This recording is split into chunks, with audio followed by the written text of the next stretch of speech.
right. All right, first up, you got to look at the picture. This is the same map as the map up there in case you don't get some realization as what is here and what is here. Obviously, this is water. Do I need to make it blue?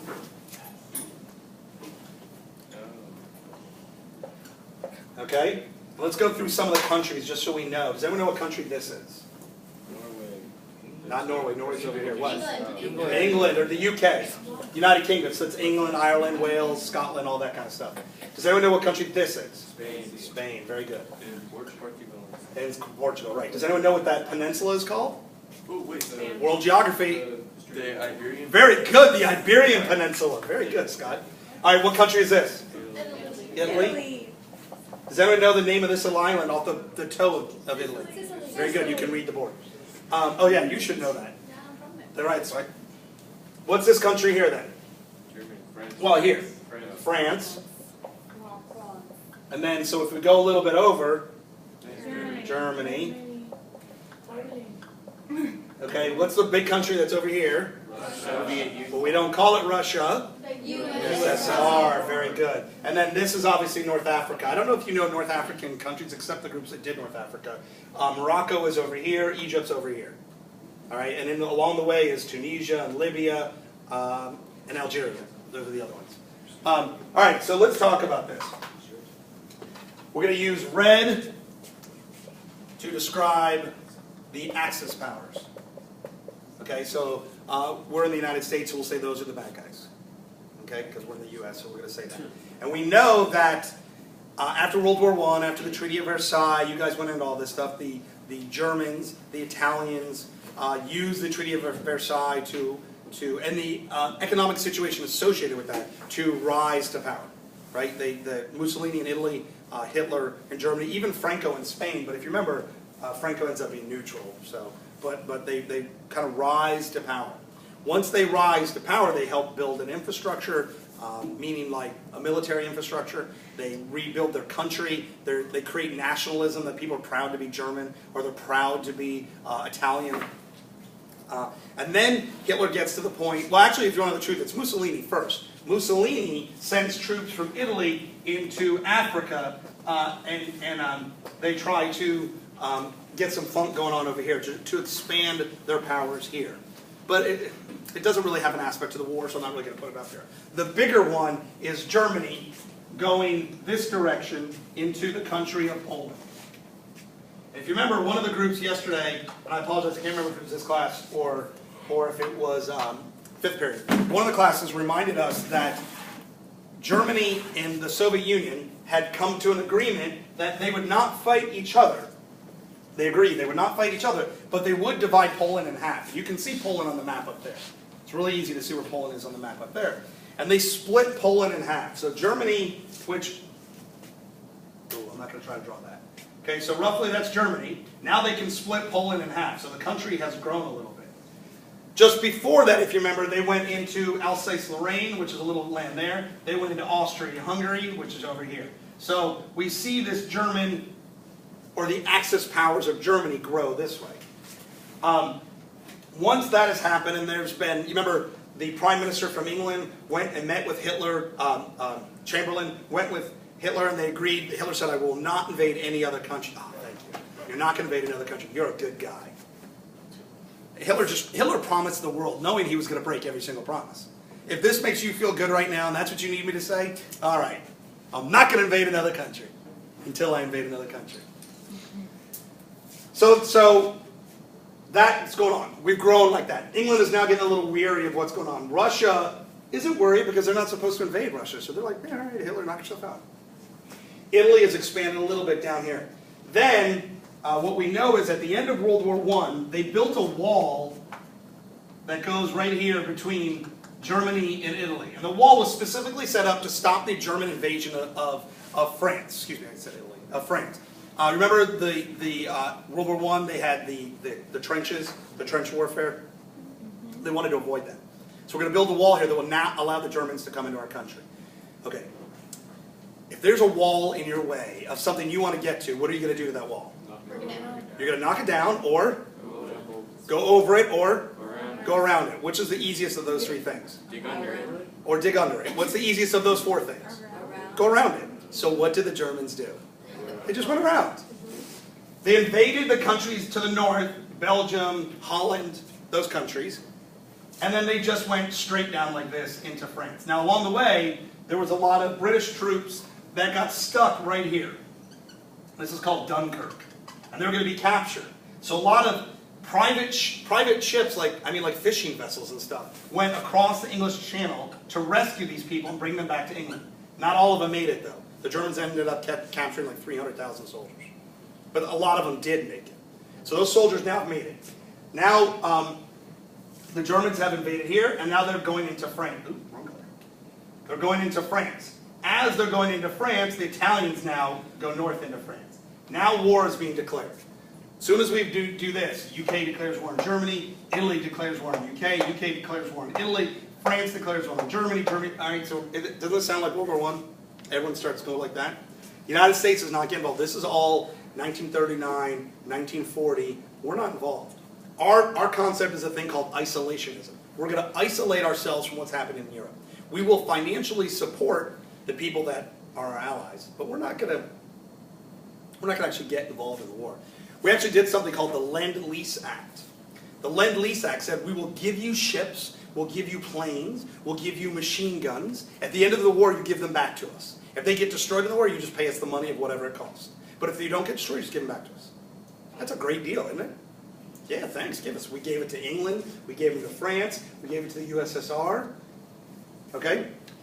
So Germany then expands, and it gets to a point that they control really all of France. So they stop here. So this all now is Axis controlled. All of this. Alright? They eventually then go into, down here into, does anyone know what country this is? Very good. Down into Yugoslavia and then Greece. So this all becomes control of the Axis powers. Now I would say, they actually went up here. So that was all Axis controlled as well. I would say at this point, the Nazis and the Italians control Europe, do they not? If they had stopped right then and said, we're not going to invade any other countries, I think Europe would be a different place today. But they didn't. Because the egomaniacs, like Hitler and Mussolini, they feel that they can do anything. Now, what is the #1 defense that England has against this type of warfare? What? When they controlled all that land, what happens to the armies of those countries? They were defeated. They were taken as prisoners of war. During all of this, if you're Jewish, you're rounded up and put in a concentration camp. If you weren't Jewish, just shut up. Now, a lot of these countries, there was resistance, there were military people that gave up their uniforms, or civilians, that resisted against the Germans. So they'd look at you in your face and go, hey, how you doing? There's stories of women riding bicycles with, like a big bicycle, like a beach cruiser kind of with a basket in the front, and they would ride up to the Germans and go, oh, hey, how you doing? And put the bike down and talk to them and give the Germans some like bread or something like that. And then they'd walk away, and in that basket was a bomb. And when they'd walk away, it would explode and it would kill them. Isn't that exactly what the terrorists are doing in Afghanistan and Iraq? Because the United States has gone into their country. So there's that saying, one man's terrorist is another man's freedom fighter. These resistance, they're freedom fighters, because, well, that's on our side, so we call you a freedom fighter. But if you're against us, we call you a terrorist. Yeah, what's up? At what point did all the concentration camps and stuff start? 1940. But as soon as they started invading before? As soon as what? They started putting people in Poland or before? Probably after that. Because what they did, first Jews were rounded up and forced to live in ghettos. That's where the term ghetto comes from. Forced to live in ghettos. And then eventually, the Nazis decided that wasn't a good enough way to deal with Jews and gypsies and people with physical and mental disabilities. So we need to find a better solution to deal with them. We'll talk about this more when we talk about the Holocaust, but I'll give you a glimpse into it. So what they did was they said, okay, we need to kill them. But we can't shoot them all. That's a waste of ammunition. This is a waste of money. So what's a more efficient way to kill people? Well, the first thing they did was they would take people and put them in the back of a truck that's covered, and it's all covered up, and they would take the exhaust and funnel it up inside the back of the truck. If you breathe exhaust, that's going to kill you. And it would kill people that way. But you're wasting gas. A truck has to go drive around, and you're wasting gas. So then they came up with what's called the final solution. And the final solution is the Zyklon B, which is the gas that they built these chambers, put all these people, crammed them in so much into the chambers that you couldn't fall. You would want to, lose all the balance, but I wouldn't fall because there's someone on every side of me. And there's shower heads. And they would, on the roof of the building, drop in this pellet it's rat poison. That they would pour water on it, and then it becomes a gas. And the gas is heavier than air, meaning it settles. And it would go in through these like shower heads, and they would breathe it, and they would die. They would kill them. And they would make more people in the concentration camp, get all the bodies, take the bodies out, put them in a crematorium to destroy the bodies, because you didn't want to just bury them. That would take up more land than you need to. Ashes are easier to destroy. So that's what they would do. And the amazing thing about the Germans is they didn't hide it. They videotaped it. They took records of all of it. Along the way, every girl's hair was shaved. Every gold tooth was taken out of your mouth. Because imagine, there were 6 million Jews alone. Arguably anywhere up to 12 million people killed. Think of all the fillings you guys have. They don't use golden fillings anymore, but they used to. I mean, now your fillings are probably with porcelain, so it doesn't even look like you have a filling. Mine, I have a lot of metal in my mouth, but it's not gold. My mother had gold in her mouth, though, so, someone who was born in the 40s had gold. Imagine how much gold they would get out of people's mouths. They would take it all out and they'd melt it down and make bars. You guys, I'm sure, saw one of the X-Men, the original one. What's it called? When they first came out, when they fought with the submarines in Cuba, First Class. And you remember the guy was selling a bar of gold and had a Nazi logo on it? Oh, yeah. Well, that gold was made from gold that they stole from Jews and gypsies and the different groups of people. So it started after we were in Poland, but it lasted all the way to the end of the war. So there's a good 5 years that 12 million people were killed. That's just by the Germans. You don't count the Russians killed people, and other people did it as well. Yeah. Wasn't it back then like you could sell hair, like that was worth money? Well, you can sell hair today. That's a weave. But it was it was worth it. You get good hair. Yeah, I know there's stories of some of the Nazis that used to have pillows of human hair. They used to also, there's stories of they'd have lampshades made of human skin. It's really pretty messed up stuff. But again, let's save that for a little bit later. Let's talk about this stuff today. All right, so as all this is growing, then the Germans decide we got to go invade somebody else. We want to take on England. But England has a defense, a line of defense there that these other countries didn't have, and that's the water. You can't drive a tank through the English Channel. You need to put it on a boat and drive the boat over. And because they're an island, they had a natural defense. So Hitler said, okay, I don't have the troops to send yet, but I do have airplanes. And we're just going to start bombing the living bejesus out of England. And they did. They just, bomb and bomb and bomb. And that's that becomes called the Battle of Britain. It's these British fighters, but also Americans and other people that went to go fight to support England, to fight against the German fighters as the German fighters and bombers were coming over. These little British planes, the Spitfire was the big one, would go up there and fight and just shoot and kill as many people, as many of the Germans as they could, load up with gas and bullets again and take off again. They would spend all day trying to protect it. Winston Churchill now is Prime Minister of England. It's not Chamberlain anymore. And he actually has a quote that he said, "Never is so much owed by so many to so few." Meaning that the entire people of England owe these men for keeping the Germans out of England. They still was that body of water. By 1943, the Germans are making some technological advances. And they realize that we can't always fly these planes. We want to do something that's a little better. And so they developed what's first called the V-1, and then later the V-2 rocket. It's the first missile, like we have missiles today, the first missile. And I actually watched, believe it or not, on PBS something last night. Don't hate on my math skills here. This is basically, and there's a wing on each side. That's basically what the missile was. It's a bomb with a wing and then a rocket. So the Germans actually invented the first rockets, or jets, okay? And so they would take these off, and at first they didn't work. They kept flying right into the water, flying in the water. And technologically, they figured out they were guided by a compass, but the compass was freaked out by the metal of the entire thing. So somebody just said, well, why don't we put the compass in wood and put that whole wood thing in there? And that made it so it worked perfect. And they would put a one-ton bomb and fly it to London and just have it explode. Right? And so Hitler at one point ordered 500 of these. So imagine 500 of those in a month bombing London. They're one-ton bombs. The people of London, when they hear the air raid sirens, where do you think they would go to hide? What was the best bomb shelter that you think London had in the 1940s? The subway. The subways. Yeah, the tube. They'd go hide in the subways. The subways didn't run. The subways were just stuck, and people would just lie in the tracks. It was the best place to be, the safest place to be. What was your question, Alan? I was going to say, imagine if they had nuclear bombs. Yeah.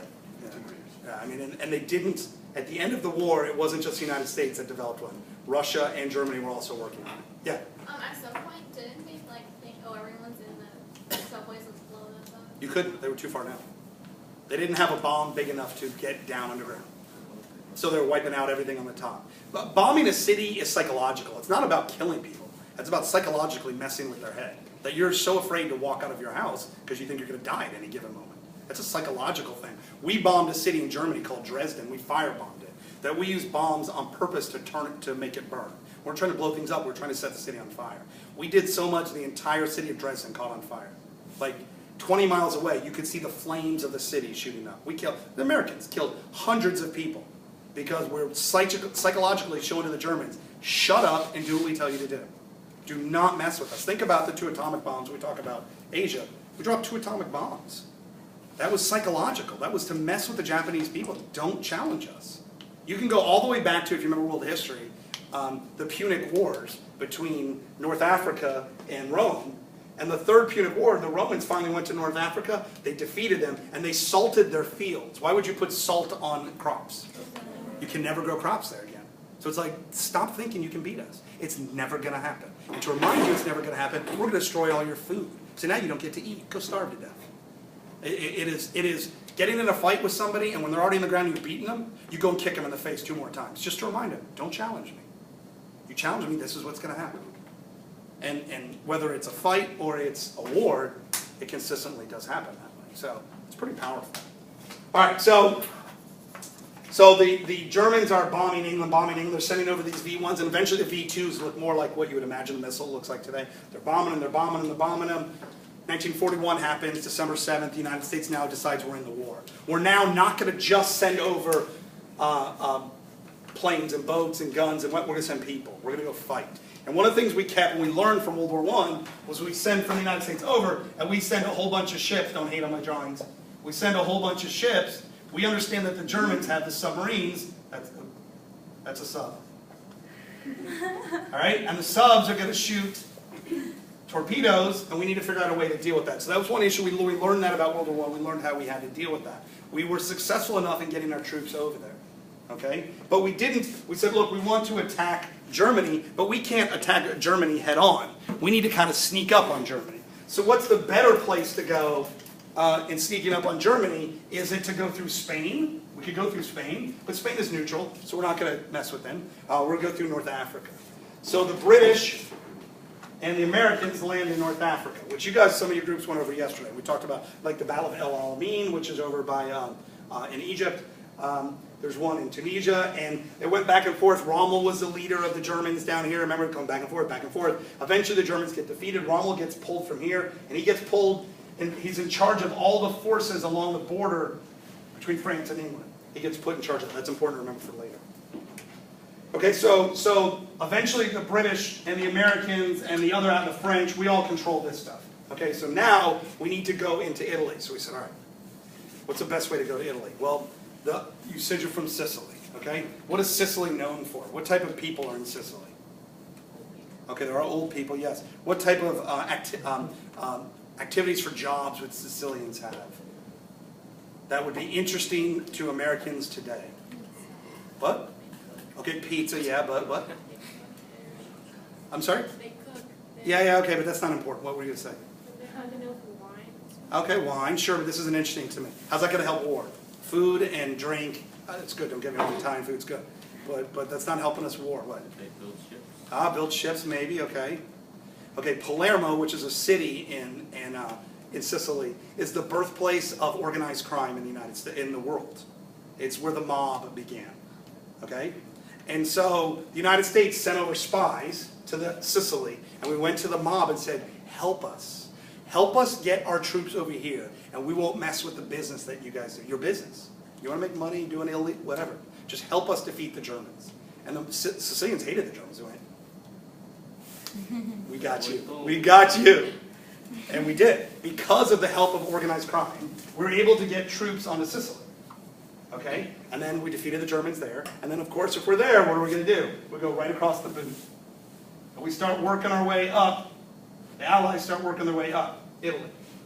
Okay? Now, Rome is about right here. And there's a line that formed right there. We couldn't get past that line. So from that line south, the Allies controlled, so no longer is it red. Okay? From the north up, though, the Nazis still controlled this. The Nazis never were able to get a hold of England. By this time, we have put so many troops in England, we plan an attack of France. We know we need to attack France. But we don't want the Germans to know where we're attacking. So we're going to use sneakiness so the Germans will not know where we're going to attack. So one of the things we're going to do is we're going to create an entire fake army. And we're going to place that army somewhere in England so that the Germans think that's where we're going to attack from. Now, how do you create a fake army? Yeah, people. You don't have people, though. They hired, believe it or not, the Allies put together a group of like artists, makeup people, and what they did was they created fake tanks made out of like a balloon, a big balloon. Fake airplanes made out of a big balloon. They had speakers that played the sounds of tanks because the German planes flew so slow, you could open up your window and you could look out and see the tank and you could hear the sound. The tanks were so small that two men could get up inside of it and lift it up like this and just walk with it like this. And they're playing this, so the Germans fly over, they see the tanks are moving and they hear the sound like, oh. And they would make men out of cardboard or wood and have all these troops lined up. But they're not real troops, they're fake troops. But when you fly the plane over, you can't tell from 1,000 feet up, they look real. They'd have some real people, and then some fake people. We created a fake army. Then, we had to put a very famous person in charge of that fake army, because we got to make it look real. And so there was a general that was working his way up this way. His name's Patton. Patton was a no-nonsense guy. Patton got in trouble because he went to go visit some soldiers that were injured in battle. And that was like a rah-rah thing where you go meet your soldiers that were injured in battle and go, hey soldier, what are you in for? All right, you get back out there, son, and you fight and you fight and you fight. One of the guys was suffering from post-traumatic stress disorder. He's freaked out by the bombs. And so Patton went in and said, what are you in here for? And he's like, I can't go back and fight. He's like, what are you talking about? You don't have an injury? He goes, no. He goes, get your butt out there and go fight. He's like, I can't. Patton slapped the kid across the face and said, you don't deserve to be in this hospital with everybody else. Well, the press was there taking pictures. So when a major general in your army slaps one of his soldiers for not being strong enough, it made Patton look very bad. So they had to take away his power.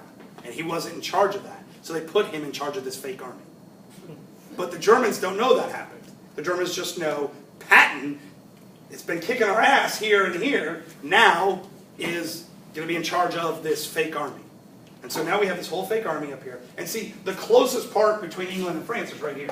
So the whole fake army was like right here. We're getting ready, we're getting ready. We're going to come right across here. So where do you think the Germans focused their forces? All right here. Remember who I told you Rommel now is in charge? So he puts all his here, like this. There's some still down here. And he has some of their best tanks are sitting further back so that no matter where the attack comes, they can get out to it. They think they're ready. The reality was our troops were really here, and we were going to land here, not here. Right? This is the area of Normandy. And on, I think it was June 6th, if I remember the date right. I could be wrong about the date, though. We send our troops over. It is, the moon is not full, because you don't want to send over attack at night with a full moon, because it's too easy to see people. So the moon is away. The setting is perfect, except the weather sucks. It's raining really bad. It's stormy really bad. Rommel says the weather's so bad, I know the Americans aren't going to invade today, so I'm going to go inland to France and go spend the weekend with my family. Okay? So on like a Friday, we don't invade. I don't remember the day of the week, but for the sake of argument, let's say it's Friday. But Saturday, the weather improved just enough for us to attack. But Rommel's like, they're still not going to attack. It's still raining. We still attacked. And so the Germans weren't ready when we attacked. How many of you guys have seen Saving Private Ryan? You guys haven't seen it? Wow. It's a really good movie. If we have time to get in class, I'll play a little bit of it for you. It's very vivid. I got to tell you that right now. Very, very vivid. It is powerful. The beginning of the movie is D-Day, and you can get an idea of what it's like to go on D-Day up the beach in Normandy, the many different beaches of Normandy. Many guys died. I mean, hundreds of thousands of Allies died, but several didn't, obviously, because we were able to come ashore. We would take this part of land. So we have the Allies here. We have the Allies here, right? We're now on Europe. We've already taken this. The Russians, I left one part out, I'm sorry. The Germans wanted something that was right here in Russia. That's oil. In order to have your tanks and your planes, you have to have gas. In order to have gas, you have to have oil. These oil fields, Hitler, although he signed a non-aggression act with Russia, he's like, I need your oil, so I'm just going to go take it. So Germany invades all of this. Moscow that's here, they get all the way to the border of Moscow. So at the height, all of that was controlled by the Axis powers. But the winter came, and you think it's cold out here. This is a joke weather today compared to what winter in Moscow's like. And eventually, wake her up. That's on tape, by the way, too, that I said to my Alma. The weather is so bad, and the supply line was so long that the Nazis are pushed back. Right? So we have the Allies pushing back this way. We have them here, and we have them here. There's Germany. As 1943 rolls into 1944, our troops now have taken all of this, all of Italy. Mussolini has been captured by the Italian people. The Italian people don't like him so much. They hang him, they shoot him, they hang him by his feet, him and his mistress. They throw rocks at their bodies. They tie their bodies up to cars and drive them all through Rome so that everyone can see that they're dead. It's the end of the Italian government. And right then, Italy then becomes an ally of the United States. The new government says, we're an ally of the U.S. now. And so now Germany's almost really by themselves. Well, Germany and then Japan. But we're not talking about Asia right now. We slowly are going in. Then the Nazis have one more pushback called the Battle of the Bulge. The Battle of the Bulge takes place up here. And they push back. And they do push the Allied forces back a little bit for a little bit of time. But it was short, like a week. And by the end of the week, we pushed back. And by pushing back, we slowly enter Germany. The Soviets enter Germany, Eastern Europe, and then into Germany. We're working our way towards Munich. And when we get to Munich, Hitler marries his longtime girlfriend, Eva Braun, gives her a cyanide tablet. She takes a cyanide tablet. Either he shoots her or she shoots herself. We're really not sure. He takes a cyanide tablet and shoots himself. They take their bodies out from a bunker. They're in a bunker. They take them out of a bunker in a pit. There was a bomb had exploded in the hole from the bomb. They put their bodies in the pit, pour on gas, and light their bodies on fire. The Soviets were the first to Munich, not us. When they got there, the story goes, I don't know if this is true or not, the story goes that they found Hitler's body. We don't know about this in 1945. We find about this in 1990 when the Soviet Union broke apart. They have a skull in Moscow that they said this is Hitler's skull, and there's a bullet hole in it. And it's from, like, the bullet hole's back here. But we don't know if it is or not, because they still have it. This is the end of the war. During that time period, there were several people that tried to kill Hitler, some of his own men. Rommel at one point was accused of trying to kill Hitler. Hitler gave him an option, either you take cyanide and kill yourself, or I'm going to kill your entire family. So Rommel took cyanide and shot himself and killed himself. The movie Valkyrie with Tom Cruise is about a bombing attempt on Hitler, that they have a bomb in a suitcase, and they set it under a desk that Hitler's at the desk, like a big conference table. But the legs are about like this thick of wood. When the bomb goes off, Hitler's on this side of the leg, the bomb is on that side of the leg. So all the force goes that way. And it doesn't get, hurts him, like blows out his eardrums, but he's alive. He doesn't get killed. There's several attempts that are made on Hitler's life, none of them are successful, which makes him think he's all powerful. His people that worked underneath him were followers of the occult. They thought they were divine by God to lead Germany into a 1,000-year period of control of Europe. The Nazis sent people all over the world to find religious relics. Like, for those of you who are Christian and know the story, when Jesus is on the cross, there's a Roman soldier that feels bad for him taking so long to die, so he stabs him with a spear so that he'll die quicker. The tip of that spear is a relic because it stabbed Jesus. It's a religious relic. Hitler wanted that tip because he said, if we lead an army with that tip, we're going to be blessed by God. He looked for the Ark of the Covenant, which is the box that's supposed to hold the Ten Commandments in it. Because if we lead, there's a story in the Bible that armies that led with that, the rays of light like a laser would shoot out of this box and defeat enemies. And that's, Hitler wanted that. Hitler but also went to India, went to China, went to different places to find religious relics to give power to the Nazi party.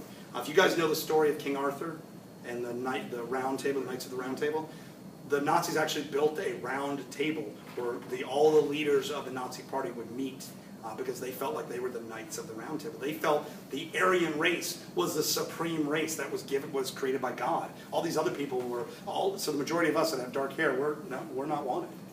We're not wanted. We want blonde hair, blue eyes, the perfect Aryan, which Hitler was not. He was dark hair, and we want a good German. We don't want these other people that are going to ruin who we are. So it's a very interesting thing that they believed in the occult and did that stuff.